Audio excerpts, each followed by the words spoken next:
Hello, everyone, and welcome to Dreamleapers Inspiration. I'm your host, Harriette Cole, so very happy to be with you today. How are you all doing? Did you have a good weekend, a good week? Did you celebrate with friends and family? I sure hope you did. I was traveling. I've been traveling every week since Labor Day, which is kind of amazing and a lot. And I'm filled with gratitude for having the work and the that makes me go places, for having the family to go to visit, and also for just having the opportunity to be able to move about freely. For what feels like forever, more than 2 years, most of us were on lockdown. Most of us were told to stay at home and to follow the strict protocols for COVID 19 so that we could get our world healthy again and care for each other and our friends and family. And I surely did follow those rules. And little by little, as things began to open up, my work began to open up, and also the tremendous desire to go to see family um, yielded great results because we were able to go. And so this past week, which was Thanksgiving, for anybody who watches this live, uh, the day before Thanksgiving, I think generally is considered the most highly traveled day in the whole year. And my husband and I were already with family. Our daughter was traveling on that day. Boy, was there a lot of traffic. Coming home on the Sunday after the holiday, I think the second most highly traveled day of the year. So we were moving around, pardon me, with lots of other people, being careful so that we can remain safe and healthy, but also really just feeling incredible gratitude to be able to move around. It had been 3 years since we had been to visit my husband's family in their town. We had gone to a family wedding last year, um, but it was wonderful, but it was also not at home per se. So we are experiencing gratitude, and I hope that you are too. I hope that you did and continue to do what I believe we talked about last week, which is counting your blessings.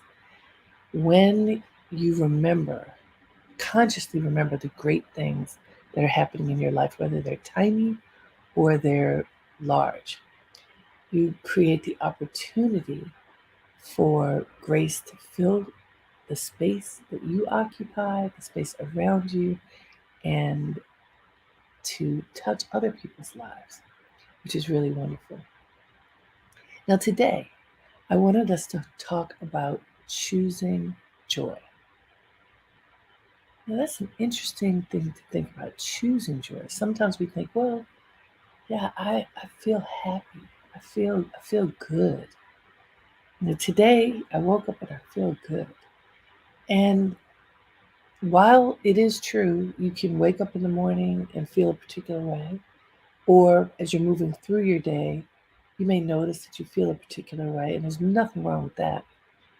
What I'm talking about is something that is conscious, that there's an active choice that you make to engage joy.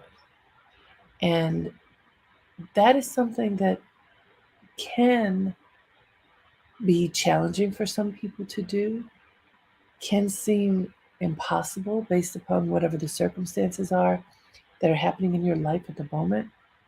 I think about the stories that I've read about people during the time of slavery in this country and the people who worked the fields in down south when it was so hot, and they were farming without any of the equipment that we now have.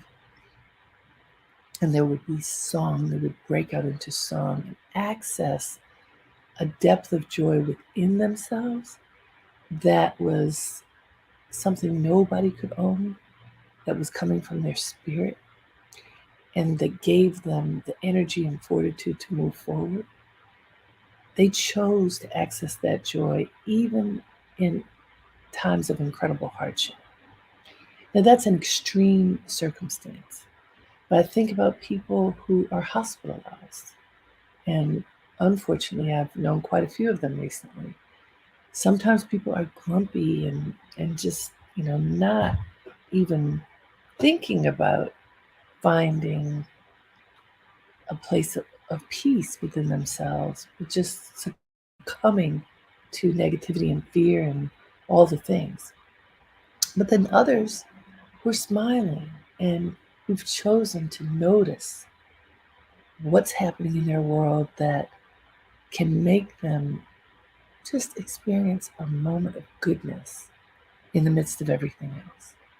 Choosing joy in a moment that may not otherwise feel joyful. So, those again, extremes under hardship of work, under challenge of health situation. But let's turn to other parts of our world and our life when our choices matter, which is actually all the time. But let's think about work. How do you choose work? How do you choose what you're going to focus your attention on, your time on? How do you make those choices? And when you make those choices, how do you approach those choices? How do you align yourself with the choices that you have made? And I say that because for most of us have to work. Most of us have to work because we need to earn a living, to take care of ourselves and our families, to have a place to live, to have food to eat, basic things. Most of us need to work. I'm going to make the assumption that this is true for everybody who's connected to me right now. Sometimes the choice of what we do for work is fueled by some kind of creative energy within us, a desire that we've had for a long time, the education that we chose to get for ourselves, the career path that we chose. There are lots of things that occur that focus our steps in a particular direction as it relates to our livelihood. Sometimes it's simply I need a job to take care of my family. It doesn't really matter what the job is, just so long as I earn a good living and am able to do the things that I need to do to provide for my life. And then I have all the other things that I want to do that may be more important to me than the job. I'm saying this because there are lots of ways that people approach how they spend most of the hours of their day, starting with what they do with that time and the attitude that they have as they are spending that time. Those are two different things. Think about it.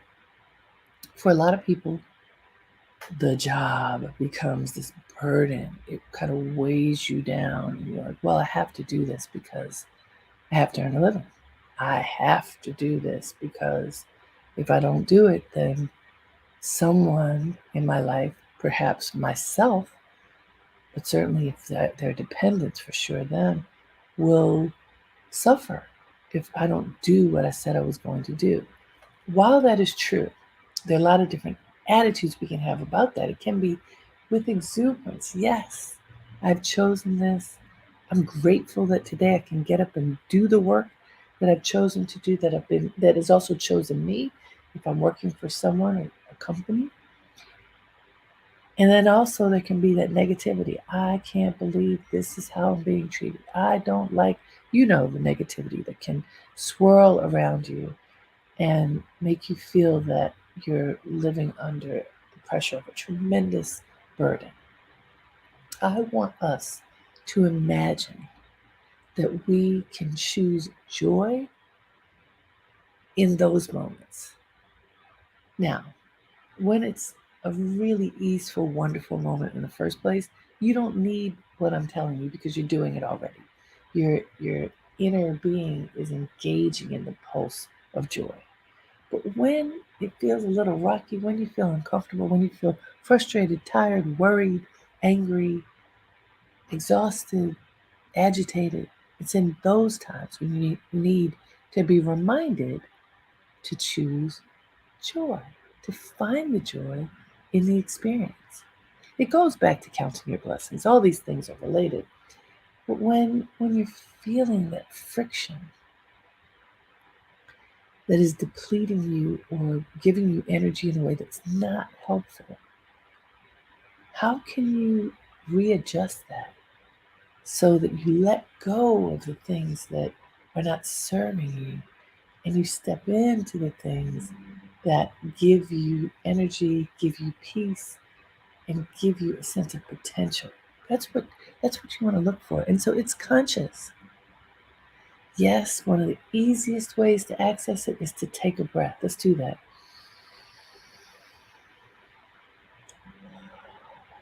You take a pause just for a moment. Take a pause and take a breath and remind yourself to be fully present.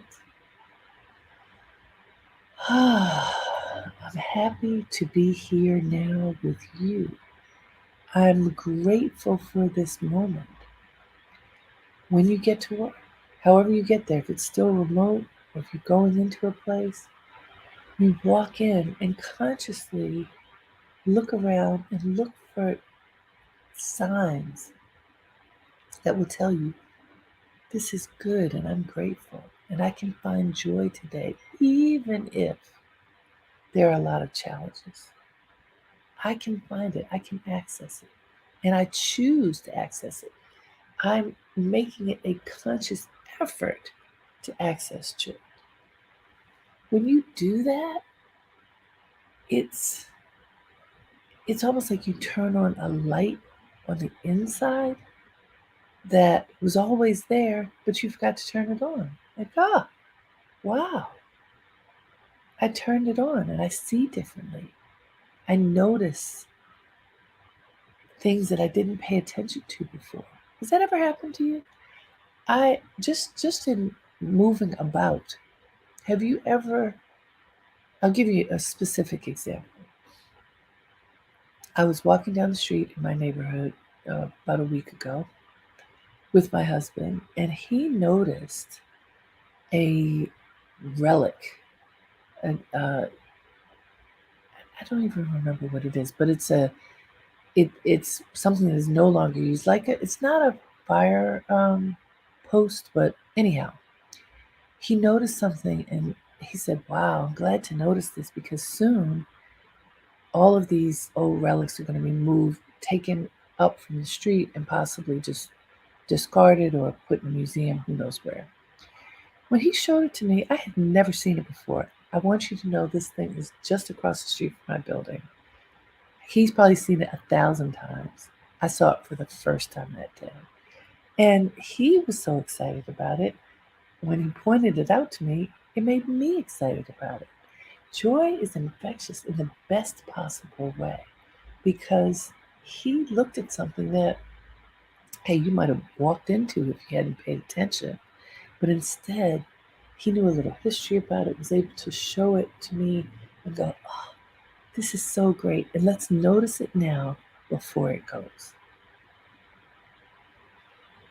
Do you do that in your life? Do you walk down the street, walk into your job, walk into your home, and open your eyes and notice something that you never noticed before? It may have always been there, but you just didn't pay attention. In the same way, this time that you just had walked by things, taking them for granted, maybe taking people for granted, taking the support that you may receive from others for granted. Ask yourself this question: what do you take for granted that may be bringing joy to your life, but it's just always there, so you don't notice it? You don't give it any love, you don't give it any attention. Think about that for a moment. Each of you, think about what you might not be paying attention to, what you may not be noticing that supports you in your life that you may take for granted. Is there a person who's kind to you every day? Is there a type of organization around work that you do that because it's there, it makes your world easier. There are all kinds of things you could think about, but as I mentioned these, I want to say when people work in offices, while it's not as common today as it used to be, there used to always be a receptionist. You walk into a building, there'll be a lovely person sitting at a front desk. Every time a person would walk through those doors, the person would greet you, good morning, good afternoon, good evening. May I help you? The joy that you could experience if you were paying attention to that person is fantastic because there's a spark, there's a moment of humanity touching humanity. And I mention this because with COVID, where we were isolated in our homes, the only connection to humanity was across the screen like this. But when you walked into an office and saw someone and could have that shared greeting, that was magical if you paid attention. Now, I want to ask you, tell the truth. How many times have you walked into a building, not even made eye contact with that person, just not even said a simple greeting, good morning, but I'm here to see so and so, not noticing the humanity in the other person, but just getting right down to business? How many times would you say you have been guilty of that? I think many of us push past the connection to the heart, the connection to kindness, and just go directly for whatever that transactional experience needs to be. And I want to challenge us to slow down just a little bit. That's why the deep breath helps. You take the breath, you slow down, you allow yourself to be fully in the moment where you are, and you open your eyes and look around. Who do you see? What do you see? I'll go to those forms. How many of you use spreadsheets, other kinds of forms, electronic forms that someone has created for you, for your team, for your company, that make it so much easier for you to do your job?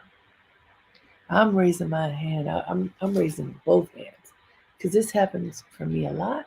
I'm not the best at making those forms, but there are people who are, and I am super grateful for them.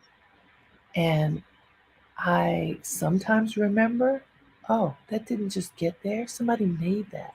Whenever I remember, I say thank you. I Part of accessing joy for me in that moment is recognizing that someone did something for me to make my life easier. And wow, I am incredibly grateful for that.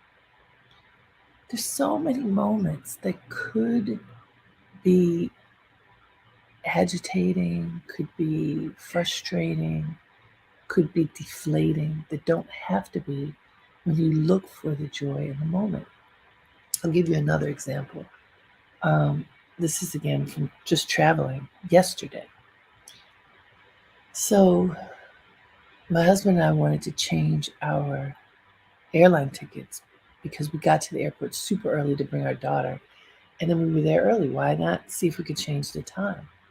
And an older gentleman was at the desk helping us. And he had a problem that I've had before.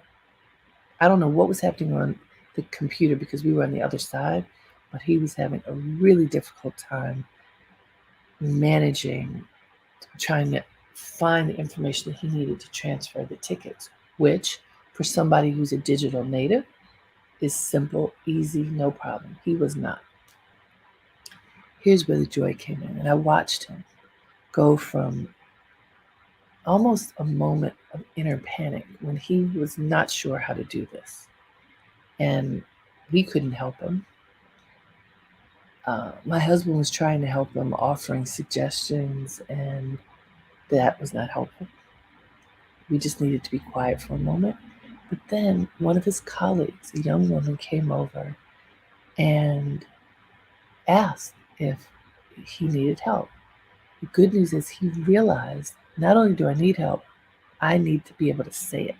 I don't need to hold on to whatever feelings of inferiority I might have, of lack, because I don't know how to do this. I need help. Let me ask for help. He did.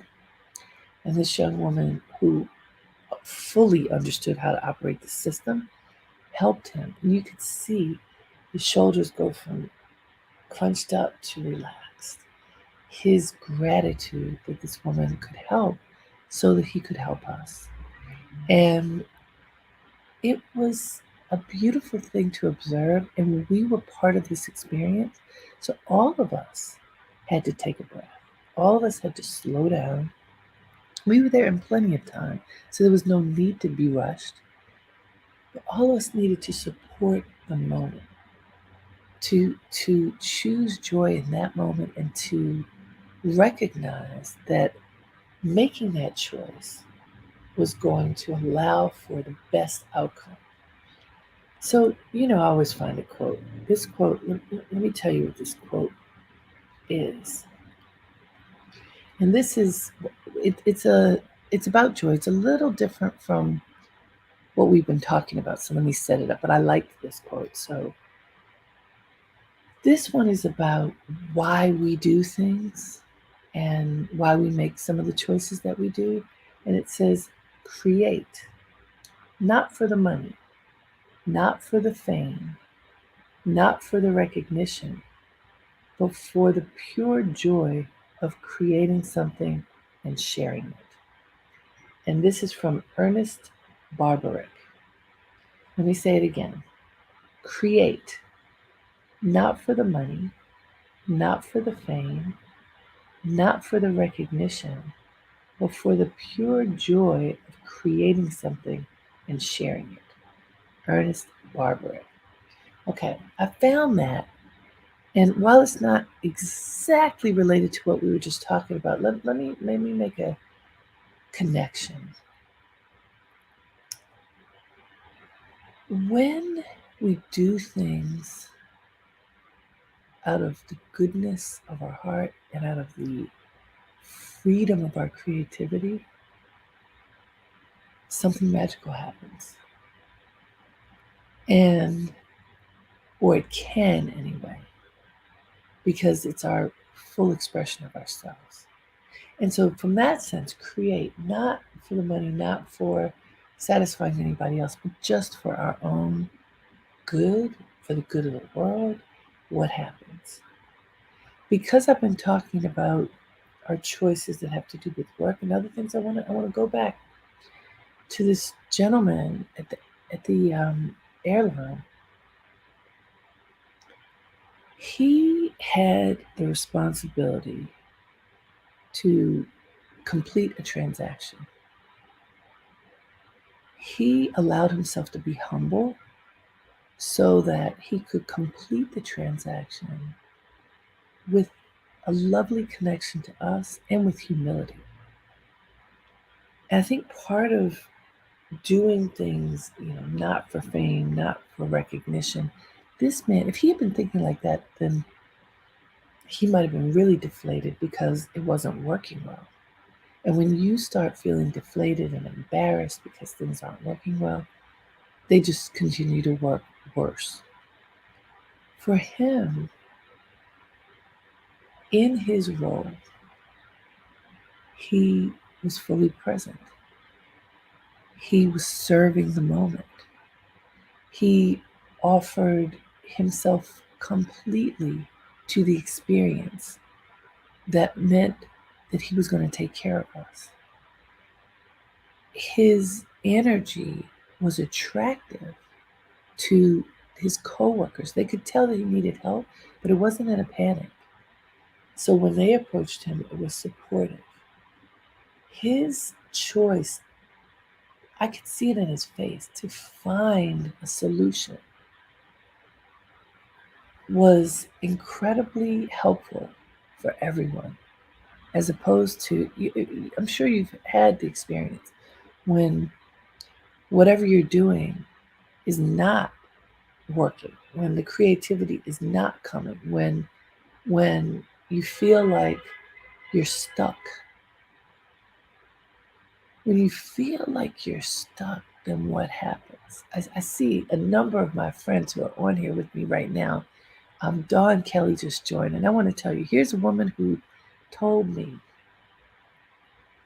she had a stuck moment and she turned something that was a full stop in her life and career into bounty because she stood on a corner, took a deep breath, asked God to tell her what to do, and saw answers. Literally. This is not a dream story. This is, well, it is her dream, but it's not a fantasy story. It's real. Her choice to create and to create from a space of joy when doors had been closed and she wasn't sure what was going to happen in her life meant that she could have crumbled. And instead of crumbling, she has prospered. She chose to see through the vision of her soul. What happens when you do that? When you create not for fame, not for recognition, but for allowing your soul to come forth and show you how to move forward. I can tell you, in her case, it has created a business that's helping so many people to be healthier and to be happier. And when we go back to this gentleman who I was talking about in the airport, he made mine and my husband's time in that airport very joyful. He helped us. He helped us on one of the busiest days of travel in the year. Instead of saying, "Miss, it's way too late for me to help you. You're asking me to help you change something in your flight on a crazy travel day?" No. He did say, "I don't know what I can do for you because it's such a busy travel day, but let me see." And with limited skills, but with tremendous support, he helped me. So these are two very different examples, and I'm so glad that Dawn popped on so that I could have another example. You have examples in your life. I give you examples of different things just to show you, oh, that's a way I can look at this topic that we're exploring today, with hopes that you would look at your own life to see, whoa, how can I apply this type of inspiration to what's happening to me? I don't know what's happening to you, but I know this. I have met thousands of people who have made choices, often when a moment before they were in a really dark place, feeling like doors are shut. I don't know what's next. I don't know what to do. And somehow, by connecting to the power within, by grounding themselves in the moment, and then freeing themselves to be able to see, what is my destiny? What am I supposed to be doing right now? What is that connection? And I believe it's a connection to God. What is that telling me? And from a perspective of choosing joy, in many moments, well, in all moments, there's a choice, but in many moments, especially if it's an extreme situation, there's a negative and a positive. And Dr. Janet Taylor, who's a wonderful psychiatrist who I actually talked to for a special evening Dreamleapers inspiration a while ago, she said that we have tens of thousands of negative thoughts permeating through our mind minute by minute by minute. I was like, what? She said that the brain, there's a reason for it. The brain works to ensure our safety. So it sees an impediment on the road, caution. It sees a person that may, and the thought first is, oh, dangerous. It sees an animal, dangerous. It sees all kinds of things and tells you to beware. To have positive thoughts takes action. To literally, what she described is that You have to exercise the muscle of engaging positive thoughts because the knee jerk of the body and the brain is to think that something negative is about to happen. So I did not know that until she was describing it to me a few years back. And it made me have a lot more compassion for the people who are naysayers. There's always somebody in your life, the Debbie Downers of the world, right? Who, whatever you say, there's something negative that they can say back to you. Her point, Dr. Janet Taylor, is we need that. We need people who are naysayers so that we can question, is this a smart decision? We don't want to be so-called Pollyanna about things. We want to make sure that we are making choices that are smart, also that are free and that are positive. And so Dr. Janet Taylor says in order to have those positive thoughts, we have to flex that muscle to choose joy, to choose something that is going to fill our spirits and our souls and take care of our community. So, this is something that I want you to pay close attention to because we sometimes make choices that are based on ego. We sometimes make choices that are based on fear. We sometimes make choices that are reckless. What if you choose joy? You pause. You decide, what can I do in this moment, right now, that is going to bring joy rather than something that is going to satisfy someone else, that is going to, plug a hole right this second, but in 10 seconds it's going to be unplugged again. What can I do to bring joy to myself and those around me now?